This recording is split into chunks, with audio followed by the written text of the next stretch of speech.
नमस्कार, आप देख रहे हैं 4 PM। मैं हूं आपके साथ सिमरन। बीजेपी सरकार इस देश में लगातार ऐसे फैसले ले रही है जिसका विरोध होता है और फिर सरकार को बैकफुट आना पड़ता है। सरकार का काम जनता के हित में फैसले लेने का होता है, ना कि उनके खिलाफ जाकर के फैसले लेना होता है। लेकिन बीजेपी की राजनीति में शायद ये नहीं शामिल है वो आखिरी अपनी तानाशाही को जनता पर क्यों थोपती है, और जब फिर वही जनता जब उनके फैसलों का विरोध करती है तो उसके खिलाफ प्रदर्शन करती है, तो जनता पर ही ऐसे आरोप लगाए जाते हैं जिसका वो देश के विरोध में काम कर रहे हैं। बीजेपी को अपने ही लाए हुए कानून को लेकर ना जाने क्यों सफाई देनी पड़ती है, ना जाने क्यों उनके फायदे जनता को बताने पड़ते हैं। सोचिए, जनता को कानूनों का फायदा नहीं दिखता, लेकिन बीजेपी तोड़ मोड़ करके गोदी मीडिया के सहारे अपने कानूनों को जायज ठहराते हुए जनता पर थोप देते हैं। फिर चाहे वो किसानों को लेकर कृषि कानून हो, फिर चाहे किसी राज्य को लेकर हो, सीए, एनआरसी बिल हो, अग्निवीर मुद्दा हो, वक्फ बोर्ड बिल हो, ऐसे कई कानून बीजेपी लाई है और देश में उसका जमकर विरोध हुआ। जब लोग इसका विरोध करते हैं तो गोदी मीडिया और बीजेपी के लोग उनको देश विरोधी बताने लगते हैं। कृषि कानूनों को लेकर किसानों ने इस सरकार के खिलाफ अब तक का सबसे बड़ा और सबसे ज्यादा दिनों तक चलने वाला आंदोलन था। सरकार जबरदस्ती उद्योगपतियों को फायदा पहुंचाने के लिए कृषि कानून बिल लाई, जिसका किसानों ने जमकर के विरोध किया और ये आंदोलन लगभग 2 साल तक चला। न जाने कितने किसान इस आंदोलन में शहीद हो गए, लेकिन सरकार इस आंदोलन को वापस लेने को तैयार नहीं है। लेकिन जब चुनाव नजदीक आए हैं, अब बीजेपी को लगा है कि अगर अब भी कानून वापस नहीं लिया तो इस चुनाव में भारी नुकसान उठाना पड़ सकता है।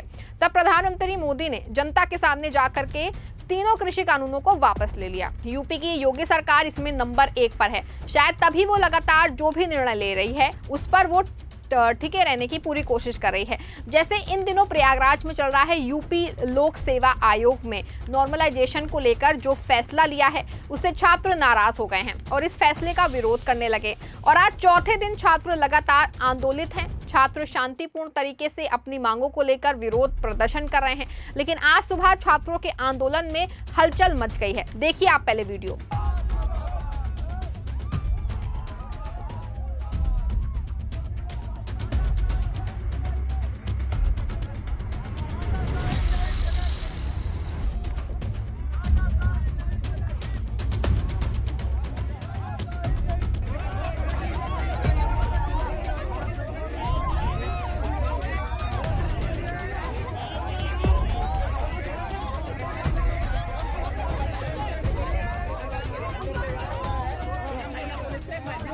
दरअसल बताया जा रहा है कि कुछ लोग सादी वर्दी में आए और धरने में शामिल हुए छात्रों को खींच करके ले जाने लगे, जिसके बाद वहां की स्थिति में माहौल जो है वो गर्म हो गया। छात्र आक्रोशित हो गए। जानकारी के मुताबिक बताया जा रहा है कि कुछ पुलिसकर्मी सादी वर्दी में आकर कुछ छात्रों को खोज कर उठाने लगे, जिसके बाद छात्रों के आंदोलन में हलचल मच गई। पुलिस ने कुछ छात्रों को उठा करके जेल भेज दिया। इसके बाद छात्रों का गुस्सा जो है वो 7वें आसमान पर पहुंच गया और देखते ही देखते छात्रों की संख्या बढ़ती चली गई और प्रदर्शन में शामिल छात्रों ने बैरिकेड तक तोड़ दिए। देखिए आप वीडियो पहले।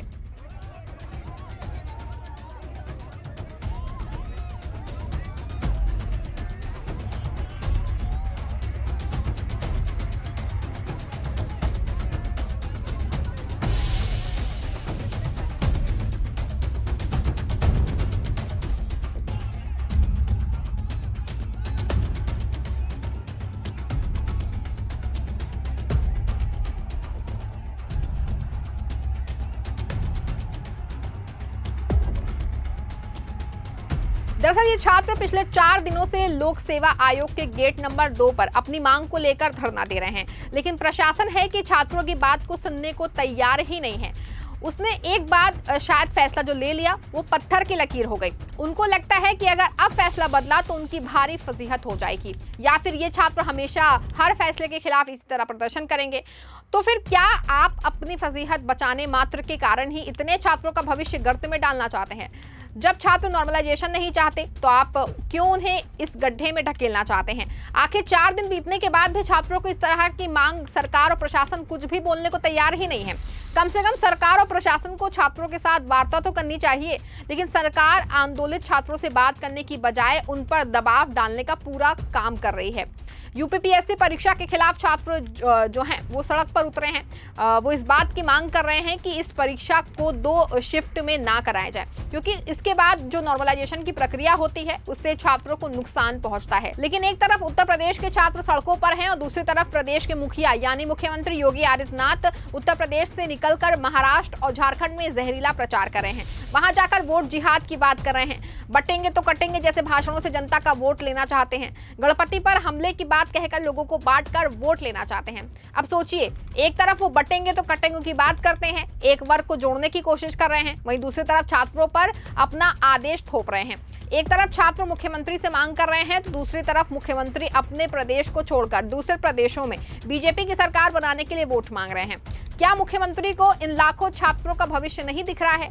क्या इन युवाओं के भविष्य से ज्यादा उनको अपनी सरकार की प्यारी है कि सरकार बन जाए हमारी? अब तक प्रदेश के मुखिया होने के नाते सीएम योगी ने इस मामले पर अपनी कोई प्रतिक्रिया नहीं दी है। हाँ, लेकिन आज उनकी पुलिस ने कुछ छात्रों को जरूर गिरफ्तार कर लिया। इसके बाद छात्रों का गुस्सा जो है वो भड़क गया है और छात्रों ने बैरिकेडिंग तोड़ दी। इससे पहले कल रात छात्रों का एक वीडियो काफी ज्यादा सोशल मीडिया पर वायरल हुआ था, जिसमें लाखों की संख्या में छात्र हाथों में मोमबत्ती लेकर सड़क के फैसले का विरोध करते दिखाई दिए। इस वीडियो को कई राजनीतिक दलों के लोगों ने भी अपने सोशल मीडिया अकाउंट पर पोस्ट किया।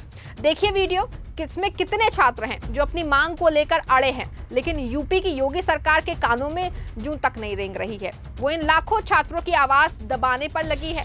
आप वीडियो देख लीजिए पहले, ये वाला।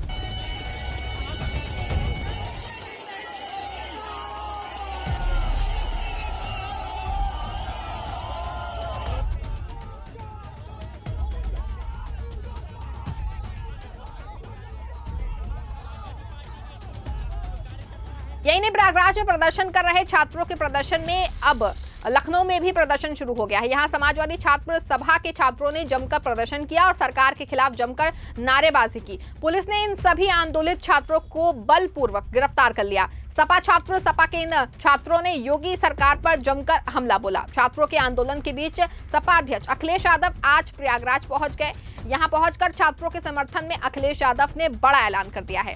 जिस समय हम और आप लोग इस मैदान में एक दूसरे के सामने हैं, वहीं प्रयागराज में बड़ी संख्या में नौजवान आंदोलन कर रहे हैं और वो आंदोलन जो चला रहे हैं वो सभी पढ़े लिखे नौजवान हैं। वो नौजवान हैं जो कल अधिकारी बनेंगे। आज उस सरकार ने उन लोगों को भी आंदोलन में झोंक दिया है। वहीं मैं तमाम युवक युवतियों को बधाई देना चाहता हूं कि अपनी आवाज को बुलंद करने के लिए वो पीछे नहीं हटे हैं। सरकार तमाम तरीके अपना रही है, लेकिन उसके बावजूद भी नौजवान आज धरने पर बैठ करके अपनी मांग को लेकर के सरकार को जगाना चाहते हैं, सरकार के सामने रखना चाहते हैं। इस खबर में बस इतना ही। आप देखते रहें 4 PM। धन्यवाद।